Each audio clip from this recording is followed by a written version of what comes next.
The gentleman sitting right next to me needs no introduction. He has been given the title of Global Champion in Sustainability because of what he is, his knowledge, his expertise on this subject matter, Mr. Ravi Karkara, and we are so fortunate to interact with him today. Ravi, thank you very much for speaking with us. How has been the experience so far at the Curtain Raiser, and what is your take on the upcoming Expo in December? I want to leave the session right now because it is so inspiring to hear women leaders. I mean, I'm a product of a very empowered woman from India, so and I have a daughter. I really believe in gender equality. It's been so inspiring. You're mesmerized. You don't want to move out because the speakers are phenomenal, the organizers are phenomenal, the venue is great. And I think the fact that, we're celebrating 75 years of India in Chicago itself is a very, very big achievement. It's the same city where we had Swami Vivekananda, and it's such an important piece. I think nothing better than to celebrate the 75 years. I'm so excited. Honestly, the sessions are so mesmerized. I'm still, it's almost like echoing in my head what they were saying about their life stories, and hearing women's stories about how they've struggled and moved out and really empowered just not themselves but multiple generations. Very inspiring. So it's fantastic. And how was your experience in your session? How was your experience talking to the audience and interacting with them? It is very interesting that we are doing this Globalize seminar, and Dr. Vijay, who I think is is almost like a big brother to me, he wanted to start the session today with sustainability. I think, and like I said in my session, that India is not new to the concept of sustainability because thousands of years ago, the way we've been brought up, worshipping rivers, trees, mountains, and many people find it strange, but we've been saying that for decades, for centuries, for millennials, that we cannot coexist if we do not respect Mother Earth. And I think to start off the seminar this morning, asking me to take on the stage and talk about that, and then talk about how, in 2015, how the world adopted the Sustainable Development Goals was fantastic. And setting the scene that, everything that feeds in where we are today, after post-COVID world, we have, the world is facing probably multiple crises. There's the climate crisis, there's the wars everywhere. There are about 2 billion people, 1/4 of the world is in conflict or the post-conflict situation. That's never happened since 1946. Just think about it. 1946 and 2022, when you think the world is going to become more harmonious, more cohesive, and here we are grappling with the wars, grappling with climate crisis, health crisis, and which has so many multiple repercussions. I was just sharing in my session this morning that just think of all those girls who were able to go back to school in 2019. The maximum number of girls have been pulled out because of this pandemic and the crisis, because they have to go back, contribute to domestic chores. So I think, yes, there are things to celebrate, and the IT folks must be celebrating because the world has definitely moved forward 5 years than they anticipated because everybody went on the tech, right? So that is one dimension. But I think it's a time to really, and that's why the seminar here is so pertinent, and that moment to really reflect where we're coming from. And India, of course, is a great story to tell today. And I can probably speak about that later. Awesome. And then the impactful event that we all have been waiting for and talking about is the Expo. What are you looking forward to, and what is your message to everyone watching us right now?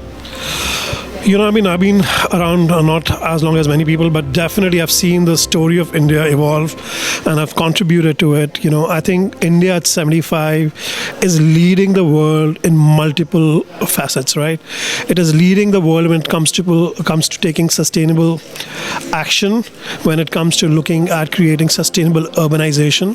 It looks at the sustainable and renewable energy transition. So the government of India, under the Prime Minister Modi's leadership, has been championing the solar alliance, for example. Under his leadership, the country is looking at green hydrogen. That's another area that I work on. I mean, this is the India at 75, where I think 2 days ago I tweeted that the second highest number of unicorns after Israel was India. I mean, look at the celebration. Look at the UPIs. That the 40% of the world's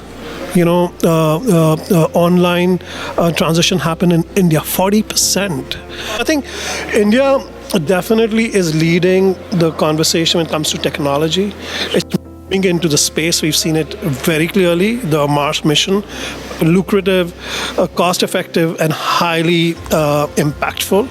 We're looking at the conversations on amount of STEM education. The number of girls in America, we struggle with girls getting into STEM. India, women are leading the STEM discussion. Women are leading the conversation when it comes to whether it's electronic, when it's looking to space technology. So, but I must say that apart from a lot of celebration and here, I think one thing we also need to reflect is, and that's the session I'm coming from right now, is also the session about women and inequality. That's something which I spoke about this morning. That along with the pandemic we faced, we also faced the global people. Everybody faced the domestic violence pandemic. I speak a lot about gender and empowerment. So yes, lots of celebration, but cannot become complacent. Just say that everything is great. We need to see India at 100 or India 2047, where I really feel that there's more equality. And definitely, India is pulling out. That's the thing I must acknowledge and celebrate, is that we pulled out millions of people out of poverty. The world was struggling to do vaccination to even urban centers. India, I mean, we're looking at 1.4 billion people being vaccinated. The scale is unimaginable. People criticized, and they had to chew their own words. And look at the health system. Yes, it's not the most fanciest, but is it impactful? Is it useful? Yes, it is. It can improve. Of course, it can improve. So I think we are definitely seeing. For me, the hope is that in December we're seeing all facets. Cultural aspect, the fact that we started today when I came in was a session on mantras. To even do like meditation mantras, that's something to celebrate, because we very clearly believe if you're not calm from inside, you cannot be calm from outside. So I think it's really, really exciting. So as Ravi mentioned that, it's totally a new picture of New India that we all. And I was talking to the previous speaker as well. People who have not visited India in 10 years, go and visit the New India. And I'm sure everything there is to be proud of. And as an Indian American, as Indian Americans, we all should be contributing and work towards the same goal as, one world. And people like Ravi Karkara, they are there to guide the path for the next generation as well, and just to provide that light that we all need, that the next generation need, Ravi. And thank you so much for speaking with us, and we look forward to gaining the insights from you in December as well. Thank you so much, and thank you for having me. I really, really appreciate it. Say India at 75 Expo at Sheraton on December 15th, 16th and 17th. I would like to personally invite all of you to be here to enjoy what is made in India, but what is made for the world.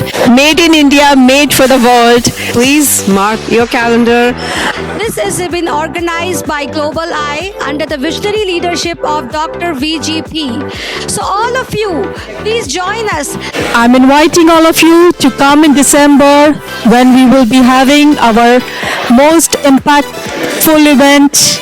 Keep the dates with you, save them. Made in India, made for the world. We welcome you all. And I want to invite you, everyone, you, your fam, everybody, to come out to learn about the new India. You will not want to miss. We invite you all to participate and be a part of this historic event celebrating India. To celebrate the glory of 75 years of independence of great nation called Bharat. Today India has arrived. We want to discuss India's leadership position in different forums. See you soon. Thank you, and look forward to seeing you in December. December 15th, 16th and 17th. Made in India, made for the world. Yes, together we can.